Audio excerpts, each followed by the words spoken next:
3월 20일 KB 리서치 모닝 미팅 시작하겠습니다. 먼저 전일 증시 동향 살펴보겠습니다. 김지원 의원입니다.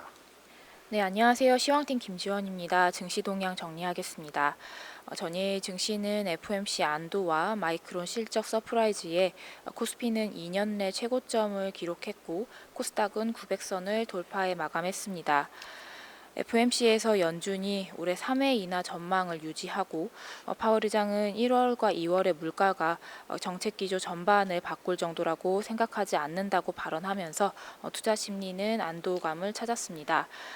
이에 더해 마이크론의 깜짝 실적이 국내 증시 상승에 기폭제로 작용했습니다. 마이크론은 AI 영향에 분기 흑자 전환을 달성했고 향후 가이던스도 긍정적으로 제시했습니다. 이에 국내 증시는 반도체 중심으로 강세 출발했습니다. 삼성전자와 SK 하이닉스로의 쏠림이 나타나긴 했지만 주가 측면에서는 전거래일과 다르게 대부분의 업종으로 상승세가 확산되었습니다. FOMC 안도감에 달러원 환율이 17원대 큰 폭 하락하면서 외국인은 선현물 동반 순매수로 호응했습니다. 특히 현물을 1.8조 원 넘게 순매수하면서 지수를 견인했습니다. 코스닥도 반도체와 헬스케어 중심으로 상승을 하면서 지난해 9월 이후 처음으로 900선을 돌파했습니다.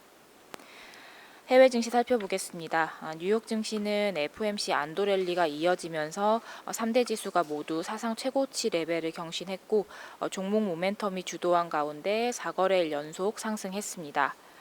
마이크론은 호실적에 14%대 급등했고 반도체주도 동반 강세를 보였습니다. 반면에 애플은 미 법무부의 반독점 소송 접수에 4%대 급락했습니다. 온라인 커뮤니티 업체 레딧이 성공적으로 신규 상장했습니다. 장중에 70%대 폭등하기도 했지만 48%대 상승하면서 마감했습니다. 발표된 지표로는 3월 제조업 PMI가 54.9로 29개월 내 최고를 기록했고 2월 기존 주택 판매는 전월보다 9.5% 급증하면서 예상을 크게 상회했습니다. 중국 증시는 상해와 선전 지수가 약보합 마감했고 유럽 증시는 주요국 통화정책 결과에 인하 기대감이 유지되면서 상승했습니다. 미국 국채 수익률은 금리 인하 기대가 유지되면서 하락했지만 제조업 지표 개선 소식에 낙폭은 축소했습니다. 달러 역시 연준의 경제 성장률 전망치 상향 및 지표 호조 영향 등에 상승했습니다. 관전 포인트 짚어보겠습니다.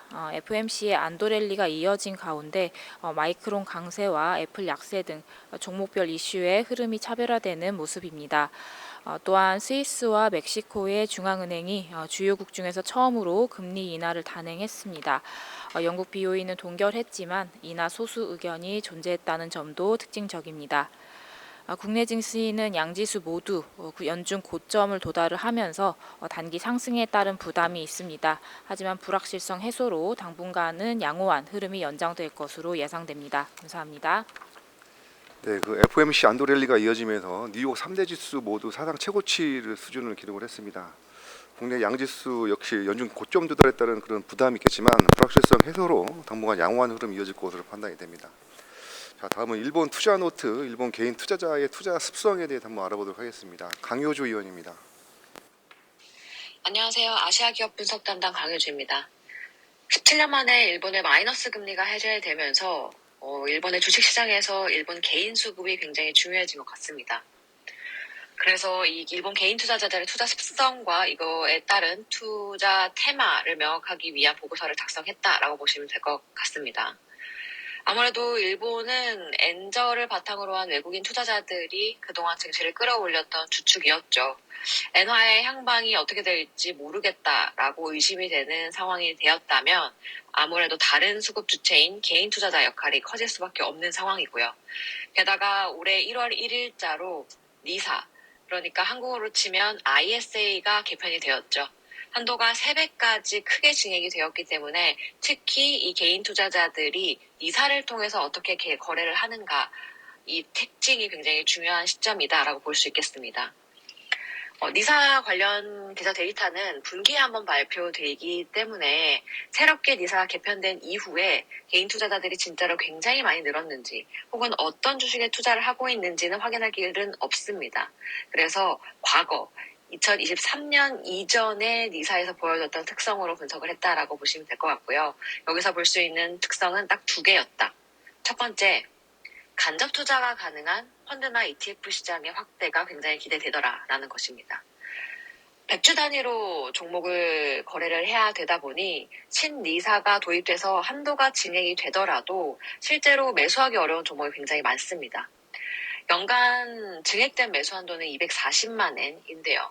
니케이 225 지수 기준으로 단 한 번도 거래할 수 없는 주식이 한 5개, 딱 한 번만 매수 버튼을 누를 수 있는 종목이 한 70여 개에 달합니다.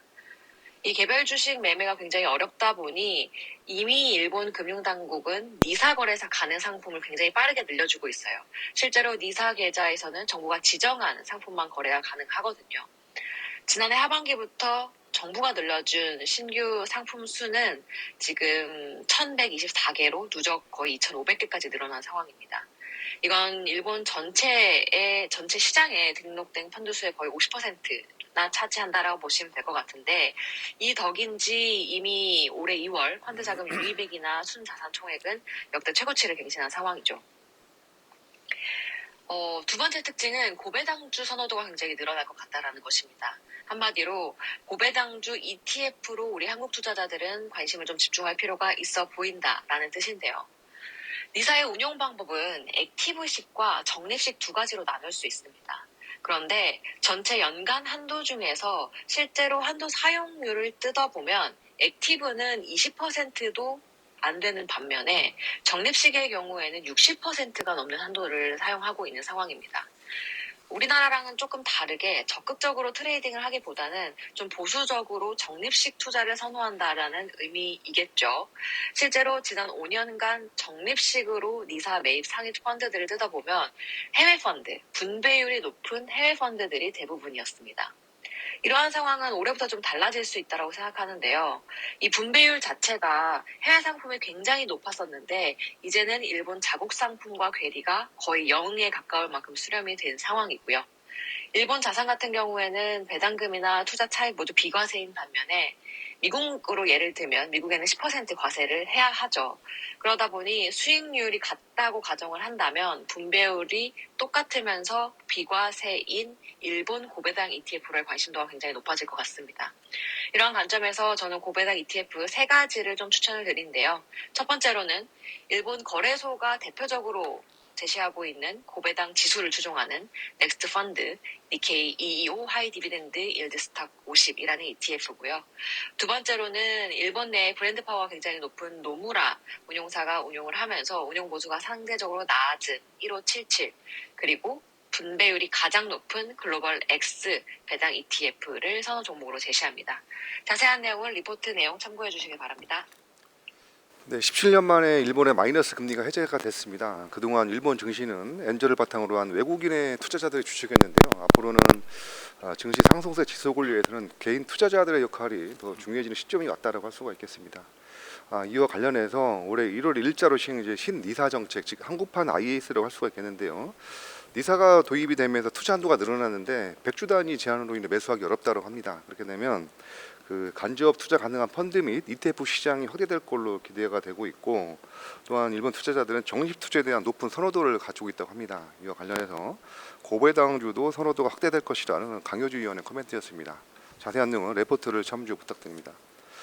자, 다음은 CJ 대한통운 어제 전일 주가 급락 관련 한번 내용 알아보겠습니다. 강성진 의원입니다. 안녕하세요. 운송 담당 강성진입니다. CJ 대한통운 어제 주가 급변동에 관련된 코멘트를 좀 드리겠습니다. 어제 CJ 대한통운 주가가 장중 10.3%나 한때 급락을 했고요. 최종적으로는 6.8% 하락으로 이제 마무리를 했습니다. 왜 이렇게 장중 급변동이 있었느냐? 이제 언론 보도가 좀 있었고요. 이 언론 보도가 시장 혼동을 좀 야기했다라고 보고 있습니다. 결론적으로 말씀드리면 이 언론에서 내온 내용을 잘 제대로 이해를 하자면, 사실 이제 알리익스프레스의 물량은 앞으로도 대한통운이 처리하게 될 가능성이 높고 중요한 성장 동력으로 여전히 남아 있을 거라는 게 저희의 이제 결론입니다. 자, 어제 이제 여러 언론사들에서 알리익스프레스와 CJ 대한통운과 관련된 내용들을 이제 보도를 했고요. 내용이 좀 복잡한데 전 1년간에 걸쳐서 1,235만 건 정도를 수송하는 계약을 새로 맺을 거다라고 했고, 입찰이 나올 거다라고 했고, 이 입찰이 나온 것 자체가 이제 알리익스프레스가 CJ 대한통운과 갈라서는 것이다라까지 이제 해석을 하는 일부 언론들이 있었습니다. 근데 저희가 볼 때는 이번에 입찰에 나온 이 물량들은 CJ 대한통운이 기존에 처리하고 있던 물량이 아닌 것으로 보여집니다. 규모나 시기를 봤을 때 그럴 것이라고 보고 있는 거고요. 지금 CJ 대한통운이 처리하고 있는 알리익스프레스 물량에 대한 개략적인 설명을 좀 드리면, 알리익스프레스가 지난해 한국에서 배송한 물량이 한 4,600만 건 정도 되는 것으로 보입니다. 이 물량들은 통관돼서 그다음에 이제 국내 각 가정으로 배송이 되는데, 이 통관할 때 CJ 대한통운 설비를 쓰는 게 한 600에서 700만 건 정도 되고요. 그다음에 CJ 대한통운의 택배 네트워크로 배송이 되는 게 한 3,200만 건 정도 됩니다. 근데 이번에 이제 보도된 1,235만 건의 물동량은 작년에 수송됐던 물량 대비 너무 작습니다. 그리고 지금 최근에 알리익스프레스가 그 신선식품까지 포함해서 이 상품을 굉장히 다양화하고 있기 때문에 저희가 판단을 할 때는 이런 신선식품 등을 포함한 새로운 물류를 처리할 그 물류 업체를 선정하고 있는 것이 아닌가. 그래서 기존의 CJ 대한통운이 처리하던 물건과는 이제 별개의 것이다라고 보고 있습니다. 앞서 말씀드린 내용에 비춰서 봤을 때는 이 규모의 측면에서 볼 때 중요한 거는 국내 배송 3,200만 건 지난해 처리한 것으로 보이는 이 부분에 대한 계약 갱신이고요. 6월달에 이제 갱신된다라고 보도가 되고 있는데, 저희는 앞으로도 CJ 대한통운이 계속해서 알리익스프레스와 협업할 가능성이 높다라고 보고 있습니다. 왜 그러냐면 알리익스프레스로 현재 들어오고 있는 물량들은 요 지금 그림에 나와 있는 이런 형태처럼 이 쿠팡에서 우리 시키면 집에 오는 그런 형태의 조그만 화물들입니다. 근데 그런 화물들이 CJ 대한통운은 이런 화물들만 특화해서 처리할 수 있는 MP라는 설비를 전국에 46개를 가지고 있고요. 경쟁사들은 이런 설비를 가지고 있지 않습니다. 그래서 서비스 경쟁력이나 운임 경쟁력 측면에서 이제 견줄 수 있을 만한 물류 업체가 없다, 이렇게 저희 보고 있는 상태고, 다만 이제 신선식품 등 완전히 새로운 형태의 화물일 경우에는 CJ 대한통운이 아닌 업체랑 계약을 할 수도 있을 거다라고 판단을 하고 있습니다. 이상입니다. 네, 전혀 CJ 대한통운 주가가 장중 급격한 변동성을 보였는데요. 그 알리익스프레스 물량과 관련된 언론 보도를 인해서 시장이 혼동은 있었다고 생각을 합니다. 즉 알리익스프레스가 CJ 대한통운과 관련된다는 일부 언론 보도가 주가 급변동을 유발을 했는데요. 한국 시장을 노리는 그런 알리익스프레스는 소형 택배의 강점이 있는 CJ 대한통운과 계속 협력할 가능성이 높다는 그런 강성진 의원의 코멘트였습니다. 자세한 내용은 레포트를 참조 부탁드립니다. 다음은 제약바이오 한번 살펴보겠습니다. 방사성 의약품입니다. 김혜민 의원입니다. 안녕하십니까. 제약바이오 담당 김혜민입니다. 이번에는 방사성 의약품에 대한 산업자료에 대해서 말씀을 드리도록 하겠습니다. 방사성 의약품의 구조를 쉽게 생각하시면 최근 핫해지고 있는 ADC랑 비교를 하실 수가 있습니다. ADC의 페이로드 대신 이제 방사성 동위원소를 붙인다는 점이고, 이를 통해서 적절한 치료 옵션이 부재하였던 질환, 예를 들어서 신경내 분비 종양을 대상으로 효능을 보이고 있고, 다소 암종으로 확장이 되면서 시장 규모는 22년 52억 달러 규모에서 연평균 10.2% 성장해서 32년 기준 137억 달러의 규모를 이룰 것으로 전망됩니다.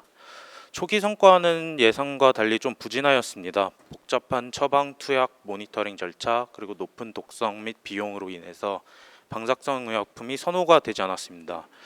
하지만 노바티스의 루타테라 그리고 플루빅토를 통해서 센티먼트가 개선되었고 있고, 우수한 효능과 통제 가능한 부작용으로 현재까지 가파른 매출 성장세를 보여주고 있습니다. 최근 빅파마의 방사성 의약품 M&A가 좀 잦아지고 있다는 판단입니다. 작년 10월 릴리의 포인트파마 인수, 그리고 BMS의 레이즈바이오 인수, 그리고 최근 아스트라제네카의 24억 달러 퓨전파마 인수를 통해서 다양한 모달리티 중에 방사성 의약품이 핫해질 것이다 라고 보고 있습니다.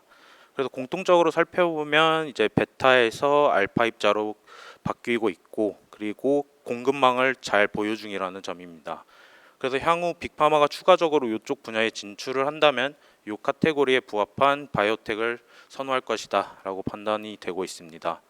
그래서 이제 국내 해외 주요 플레이어들을 계속 지켜봐야 된다는 판단인데, 해외 주요 플레이어는 최근에 인수된 퓨전파마가 4월에 AACR에서 선도물질인 데이터 공개가 발표되어 있습니다.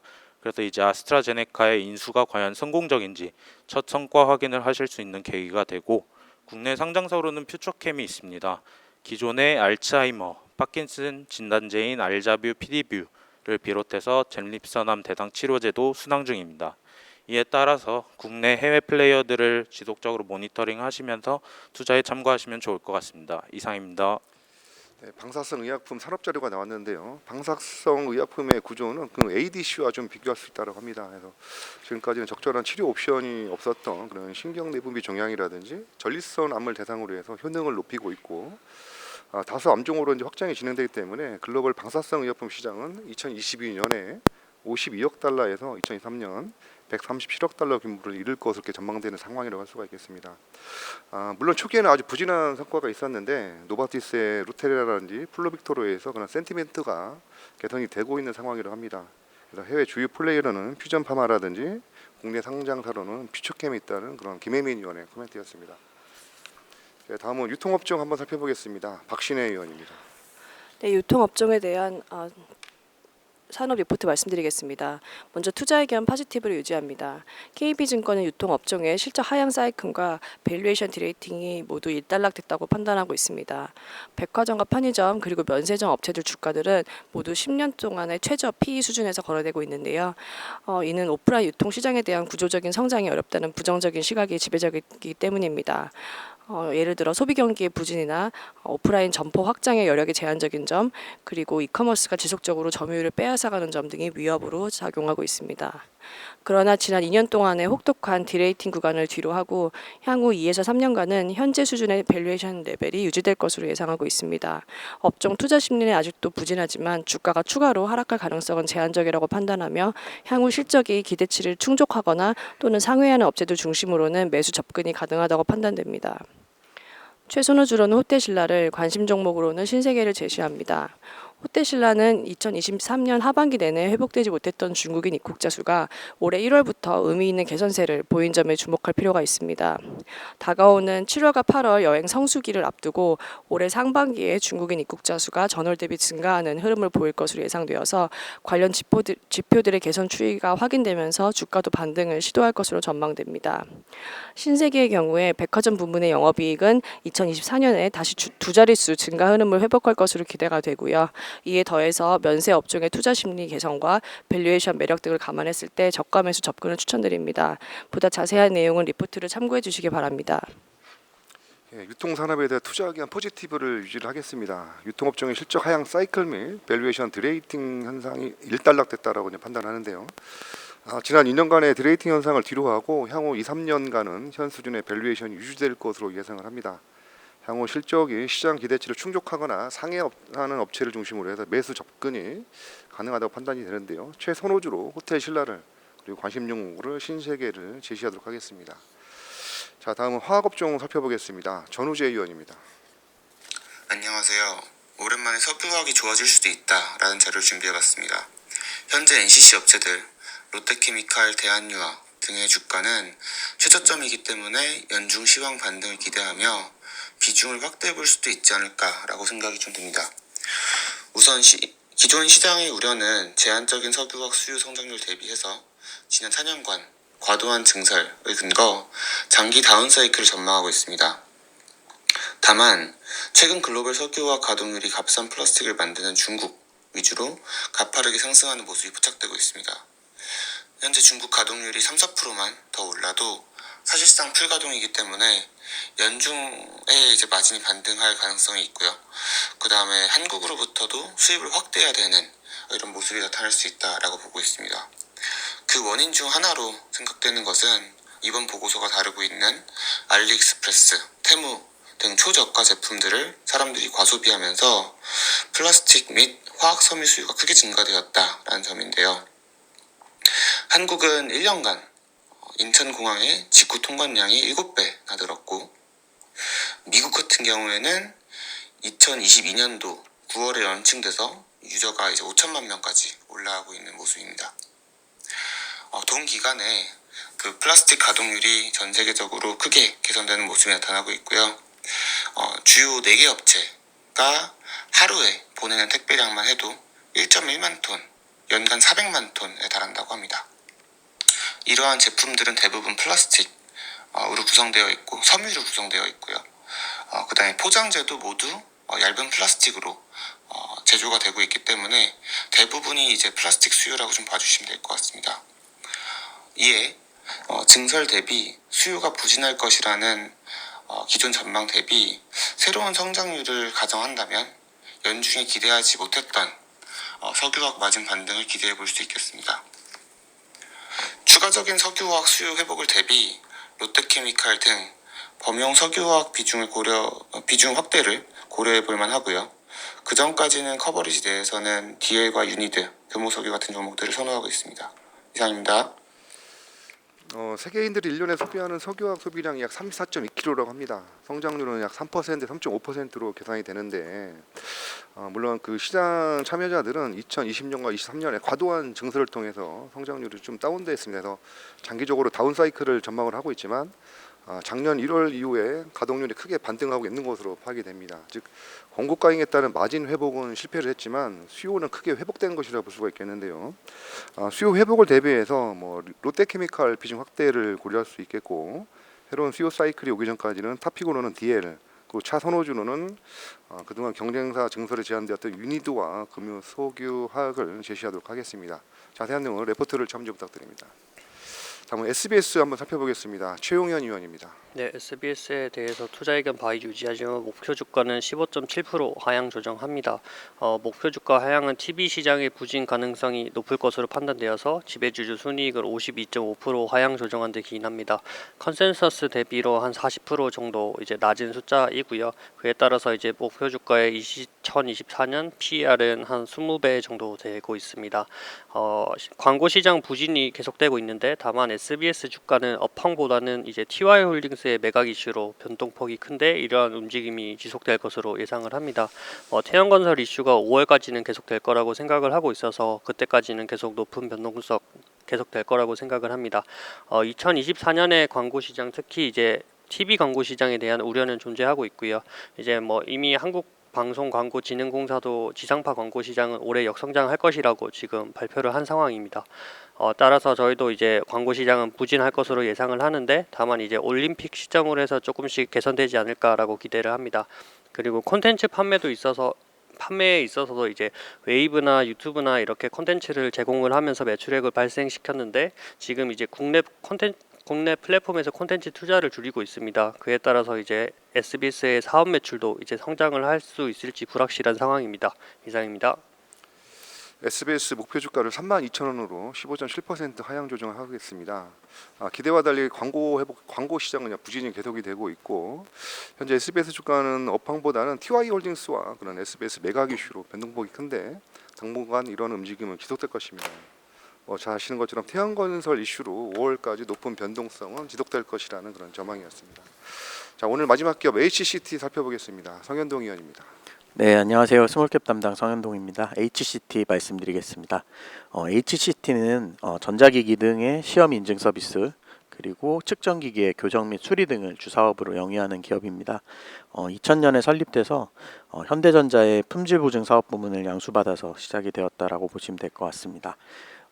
2023년 실적은 매출액 741억 원, 영업이익 80억 원을 기록을 했고요.